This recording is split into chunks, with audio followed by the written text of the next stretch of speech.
Olá, pessoal! Tudo bem com vocês? Hoje daremos continuidade a mais uma revisão de matemática básica, falando sobre equação do primeiro grau. Vamos lá, então? Eu sou a professora Estela Mara e vou falar para vocês um pouquinho mais sobre esse conteúdo que a gente já estudou algum dia e às vezes a gente não recorda como que se comporta uma equação do primeiro grau. Vamos lá, então, a alguns exemplos. E antes de mais nada, eu queria dizer para vocês de que se trata essa palavra equação. Equação vem da palavra igualdade. Então, se eu tenho algo, vamos pensar numa balança.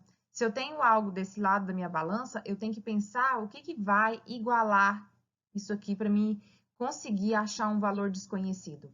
Então, quando a gente desconhece um valor, né? Eu preciso descobrir algum valor, eu não conheço, eu preciso utilizar algumas estratégias de igualdade para acabar descobrindo quem é esse valor. Então, vamos lá a esses exemplos. Nós temos aqui alguns exemplos, vou estar mostrando para vocês. Exemplos, todos esses exemplos aqui são exemplos de equações do primeiro grau. Que essas variáveis que aparecem aí, que é o x, exatamente esse x aí é o valor desconhecido e todos eles estão com expoente 1. Vocês podem observar que todos eles é elevado a 1. Isso caracteriza uma equação do primeiro grau. Então, se eu tivesse alguma coisa 2x ao quadrado, por exemplo, já não seria uma equação do primeiro grau, já seria do segundo grau. X ao cubo, terceiro grau. X à quarta, quarto grau. Então, a característica que a gente pode mostrar aí em relação à equação do primeiro grau é esse expoente elevado a 1. E os coeficientes, os que acompanham essas letras, né, esses valores desconhecidos, nesse caso aqui desses exemplos do x, são chamados de coeficientes, esses números que acompanham eles, tá bom? Então, nós temos aqui 2x mais 1 igual a 0, que é o primeiro exemplo. Esse primeiro exemplo a gente pode observar que, vou mostrar para vocês, ó, tudo antes da igualdade, a gente chama isso aqui de primeiro membro, tá? Então, tudo antes da igualdade a gente vai chamar de primeiro membro. Depois da igualdade, a gente vai chamar de segundo membro. Então, vamos pensar dessa forma quando eu me relacionar ao primeiro membro e segundo membro, tá? Igual aqui, a gente tem aqui x, nesse último exemplo, x menos 2 igual a 3x menos 1. Então, x menos 2 aqui é o primeiro membro. O 3x menos 2, menos 1, aliás, é o segundo membro, tá bom? Então, esses são alguns exemplos que a gente pode considerar em relação a equação do primeiro grau. Claro que tem vários outros exemplos, esses são apenas alguns. E como resolver esse exemplo aqui? 3x mais 6 igual a 0. Expliquei para vocês o seguinte, antes da igualdade, nós temos o primeiro membro. Após a igualdade, nós temos o segundo membro. Então, nós vamos organizar sempre o quê? As variáveis de um lado e os números de outro lado. Tá? Essa é uma regrinha que a gente costuma aprender desde que a gente vai estudando matemática, a gente consegue, é um macete para estudar a equação do primeiro grau. Então, nesse caso aqui, vamos lá. Vamos repetir aqui, então, 3x. E o 6 está positivo de um lado, o que eu vou fazer? Vou mandar ele para o outro lado e ele vai passar com sinal trocado. Então, se eu tenho mais 6, ele vai vir para cá, menos 6. Ah, tá. Então, se ele estava positivo, ele passou para o segundo membro, negativo. Ah, se ele tivesse negativo, ele ia passar positivo. E agora, o que eu faço com o 3 que está multiplicando? Sempre a operação inversa. Se eu estou com o 3 multiplicando, então eu vou passá-lo então, para o outro lado, dividindo, tá bom? Então, vai ficar x é igual a menos 6, que está aqui. O 3 estava multiplicando, ele vai passar dividindo. Então, portanto, a gente faz a divisão aqui, menos 6 dividido para 3 é menos 2. Compreenderam, gente, como que faz? Vamos fazer uma prova real disso aqui. Como que eu vou saber, minha resposta está correta? Esse valor desconhecido é menos 2 mesmo? Fazendo a prova real disso aqui, então, vamos fazer aqui, né, uma verificação. Vou fazer essa anotação aqui. Essa verificação a gente vai fazer, então, só substituir. Onde tiver x, eu vou substituir meu resultado para ver se está correto mesmo a minha resposta. 3 vezes o menos 2 mais 6, isso tem que resultar em zero. Então, vamos lá? 3 vezes menos 2 é menos 6. Mais 6, menos 6 mais 6 é justamente zero. Então, a gente pode observar que realmente a nossa resposta aqui, como valor desconhecido para essa equação, a variável x vale menos 2, tá bom? Bom, utilizando o princípio de equivalência, vou mostrar uma outra maneira de resolver, que para alguns podem ficar mais claro por que a gente utiliza essas regrinhas mais rápidas, como eu mostrei para vocês agora. O que é o princípio de equivalência? Né? Como se trata de uma equação, nós vamos mostrar nesse princípio de equivalência que o que está de um lado de uma igualdade tem que ser igual ao outro. Então, por exemplo, aqui está 3x mais 6. Então, se eu quero achar o valor para x aqui, eu tenho que observar o seguinte. Se eu tenho 6 somando de um lado, né? Então, eu vou, utilizando o princípio de equivalência aqui, eu vou subtrair esse 6 daqui, né? Eu tenho aqui 3x mais 6. Então, eu vou tirar ele de cá, para me eliminar ele. Mas, se eu faço isso de um lado, eu tenho que fazer também do outro lado. Então, joguei o menos 6 de um lado e joguei o menos 6 do outro lado. Observa que quando eu tenho 6 e menos 6 aqui, ó, isso aqui já zera. Então, sobra apenas 3x igual a menos 6.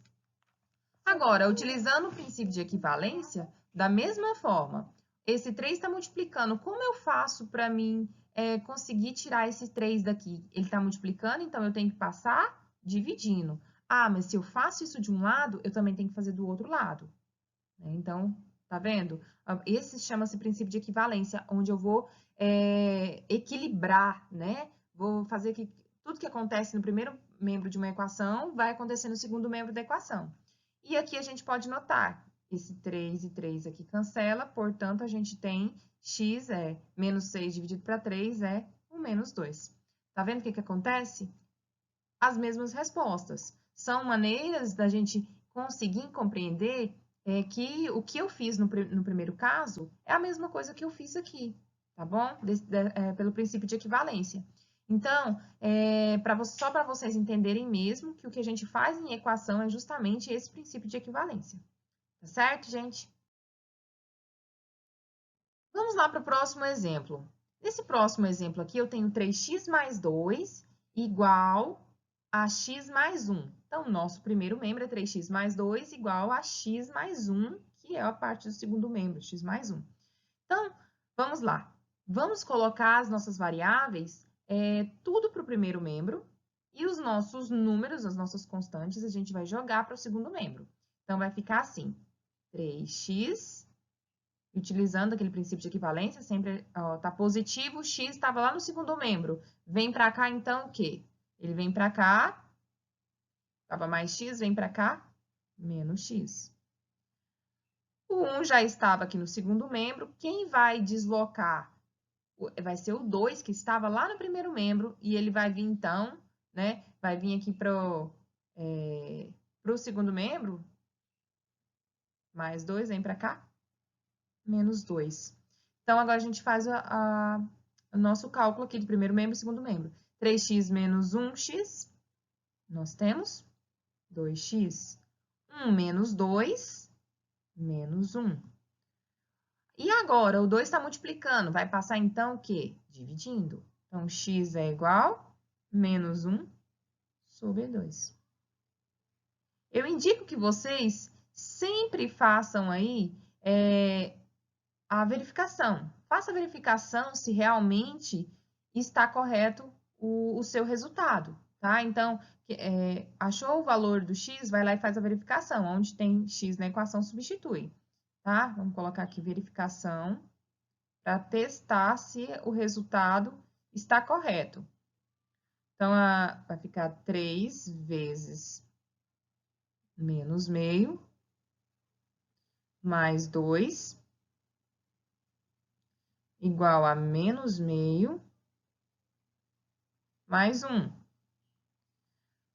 Vamos observar se realmente a equação é válida. Então, multiplicando aqui, né? Aqui embaixo do 3 tem 1, então 3 vezes menos 1 é menos 3. 1 vezes 2 é 2, mais 2. E aqui nós temos menos meio, mais 1. O que a gente vai fazer aqui para observar se realmente está certo isso aqui, né? Essas frações, essa soma de frações, a gente vamos tirar o mínimo múltiplo comum aqui. Tirando o mínimo múltiplo comum, né? A gente pode fazer aquela forma mais rápida que eu ensinei para vocês, que seria o quê? Multiplica e continua. Na hora que a gente vai tirar o mínimo, 2 vezes 2 é 4. 4 positivo menos 3 é 1. E desse lado da mesma forma, multiplica, né? E continua tirando o mínimo. Lembra de eu explicar para vocês isso, né? Quando a gente trabalhou com frações. Então, 2 vezes 1 é 2. 2 menos 1. Meio também. Então, observa que meio é igual a meio. Portanto, a nossa resposta aqui, x valendo como menos meio, está correto. Tá bom, gente? A gente verificou. Caso você faça a verificação e notou-se que não deu essa igualdade aqui não foi suficiente, não está de acordo, ficou diferente, então algo está errado lá quando você encontrou o seu valor desconhecido, que nesse caso o valor de x. Tá? Se você, por exemplo, errou um sinal e quando você vai fazer a verificação, você vai notar que não vai corresponder essa igualdade. Tá bom, gente? Vamos a mais um caso. Nesse caso aqui, né, nós temos uma fração e a gente vai seguir da mesma forma que eu expliquei nas anteriores. Então, nós temos aqui, vou organizar tudo, as nossas variáveis, tudo do primeiro membro e do segundo membro. Mas não significa que as variáveis precisam estar sempre no primeiro membro, não. Ou os números precisam estar sempre no segundo membro. Eu posso também fazer o contrário. Eu posso jogar as variáveis tudo do segundo membro e os números tudo do primeiro membro. Desde que fica isoladas, porque nosso objetivo é encontrar o valor desconhecido. Se eu quero achar esse valor desconhecido x, eu tenho que, de qualquer maneira, isolar esse x, para que a gente possa encontrá-lo. Então, vamos lá. 8x menos 2x já está aqui, né? Eu sempre procuro organizar de modo que o meu sinal já vai ficar positivo, que aí fica mais simples para a gente resolver. 3 está aqui no segundo membro. O menos meio que está aqui, observe que esse menos é do meio, tá? Lembra-se o seguinte, o menos meio, ele vai passar para o segundo membro de que forma? Mais meio. Quando a gente organiza aqui, então, fazendo o cálculo 8x menos 2x, nós temos o quê? 6x, que é igual a 3 mais meios. Vamos tirar o mínimo múltiplo comum disso aqui, né? Que vai ficar, quando a gente tira o mínimo múltiplo comum disso aqui, ó, que tem 1, né? Então, como eu posso multiplicar e continuar. Então, 2 vezes 3 é 6, 6 mais 1 é 7 sobre 2, né? Repete o 2 e faz 2 vezes 3 é 6, 6 mais 1 é 7. Bom, quando eu chego nesse caso aqui, da mesma forma, a gente utiliza o quê, né? Se tá dividindo, ele tem que passar para o outro lado multiplicando, né? É o princípio da operação inversa aqui. Ou seja, né? Se eu tiver o caso de uma igualdade, eu posso simplesmente multiplicar isso daqui, ó. Vamos multiplicar o 2 pelo 6x e 1 pelo 7. Então, vai ficar 6x vezes 2, vai ficar 12x, igual a 7. Portanto, o que eu faço aqui agora? Ah, o 12 está multiplicando, ele vai passar dividindo. Então, 7 sobre 12, tá? Então, nota-se que se eu precisar simplificar no final, eu posso fazer essa simplificação sim, tá? Se for necessário, a gente pode fazer essa simplificação. Além disso, eu só pude multiplicar aqui cruzado porque tem igualdade entre eles. Do contrário, se não houvesse igualdade, eu não posso multiplicar cruzado. Tá certo, gente? Só posso, então, multiplicar cruzado justamente porque eu estava utilizando a operação inversa, né? Se o 2 estava dividindo, eu tenho que passar, então, multiplicando. Quando está multiplicando, vai passar dividindo. Quando está somando, vai passar subtraindo. Quando está subtraindo, vai passar somando. Tá bom? A gente utiliza, então, o princípio da equivalência, como eu já mostrei para vocês. E ainda mais, se tiver algumas situações que envolvam problemas com equação do primeiro grau, eu trago aqui para vocês algumas situações que poderiam estar pedindo. Vamos supor, quando ele falar, descubra um número desconhecido, você chama de uma letra. Então, por exemplo, é uma variável x. Sucessivo de um número. O que é sucessivo de um número? A esse valor que eu desconheço mais um, que seria sempre o próximo. O dobro de um número. O que é dobro de um número? 2 vezes ele. O triplo de um número, 3 vezes ele. Quádruplo de um número, 4 vezes ele. A metade de um número, metade. Então, estou dividindo em duas partes. Terça parte de um número, x sobre 3. Tá? Então, que fique claro quando ele pedir alguns problemas relacionados à equação que você pode montar utilizando a linguagem matemática, jogando qualquer letra para a situação. Por exemplo, nós temos aqui o dobro de um número somado com 5 é igual a 91. Qual é esse número? Ah, o dobro de um número? Bom, esse número, não sabemos que número é esse, né? Vamos chamá-lo de qualquer letra. Vou chamar de x. Então, se é o dobro de um número, então, o dobro de um número somado com 5, olha só, a gente vai começar lendo e vai escrevendo a linguagem matemática que está no enunciado do exercício. 2x mais 5 é igual a 91. Então, o que a gente vai fazer aqui agora? Vamos organizar a nossa equação. A gente sabe que se trata de uma equação do primeiro grau, então vamos colocar aqui. No primeiro membro vai ficar 2x, né? E vai ficar 91. O 5 está positivo, vem para cá, negativo, tá? Porque ele estava somando, então eu preciso, então, a operação inversa dele é o quê? Subtrair. Então, eu vou subtrair 5 dele. Então, vou passar o menos 5 para esse lado aqui. Então, nós teremos aqui, então, quem? 2x é igual a 91 menos 5. Quem é 91 menos 5? 86, né? 86. 86 está aqui no segundo membro e o 2x está no primeiro membro. O 2 está multiplicando, vai passar, então, dividindo. Então, nós temos aqui 86 dividido por 2. Nós temos, então, a resposta 43. É isso aí, gente. Espero que vocês tenham compreendido esse conteúdo de primeiro grau. E lembrando o seguinte, sempre observar se numa expressão matemática tem parêntese, colchete, chave, e respeitando essa ordem. Primeiro, vou resolver primeiro os parênteses, os colchetes e as chaves por último, tá bom? Sempre observar isso e lembrar do princípio de equivalência, porque eu preciso encontrar esse valor desconhecido, mas ao mesmo tempo também eu preciso observar o que está acontecendo com os sinais, porque um sinal trocado vai fazer diferença no seu resultado. Utilize sempre da verificação para acompanhar seus resultados, para ver se você conseguiu acertar e ter sucesso na resolução do seu problema. Tá bom, gente? É isso aí. Espero que tenha gostado dessa aula e espero ter ajudado vocês de alguma forma e vamos lá para os exercícios agora. Tchau, tchau! Até mais!